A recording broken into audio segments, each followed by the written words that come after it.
My husband was innocent. The court didn't know it, but I did. And I said nothing.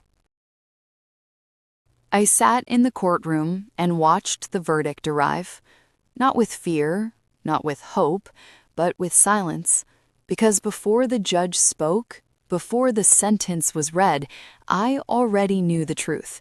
My husband was innocent, and I was the only person who could have saved him. The courtroom smelled like old paper and cold air, wooden benches, a faded American flag behind the judge. My husband stood there in a borrowed suit, hands shaking slightly. He looked smaller than I remembered, like the system had already begun to erase him. They said he was guilty.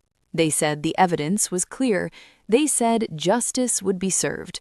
But what they never said was how easy it is for the truth to disappear.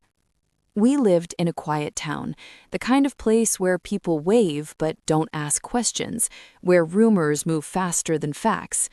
The night everything happened, my husband wasn't even home. I knew that. I remembered the time, the phone call, the exact words he said to me. But when the police knocked, I froze. They asked me one question.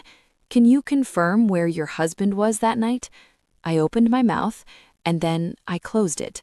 I told myself it was temporary, that the truth would come out on its own, that the system was fair. That's what we're taught to believe, right?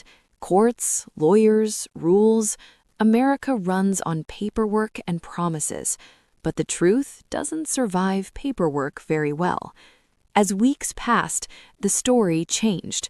Witnesses suddenly remembered things differently. Details appeared that had never existed before, and I realized something terrifying. The case didn't need to be true. It just needed to be complete. My lawyer looked at me one afternoon and said, "If there's anything you haven't told us, now is the time." I looked down at my hands.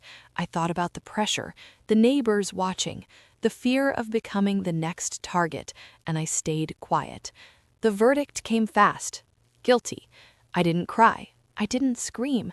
I just watched as the man I loved was led away, still believing the truth would save him. I let him believe that. Years passed. I watched interviews on TV about justice, about innocence, about how the system sometimes fails. Every time my stomach tightened, because I wasn't just a witness, I was the missing piece. One night, years later, I received a letter from prison. It was short.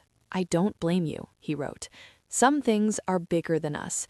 That was the moment I understood the real punishment. He lost his freedom. I lost my voice.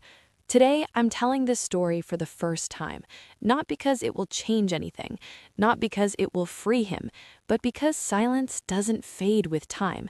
It just grows heavier, and some truths don't disappear. They wait. If you were in my place, would you have spoken?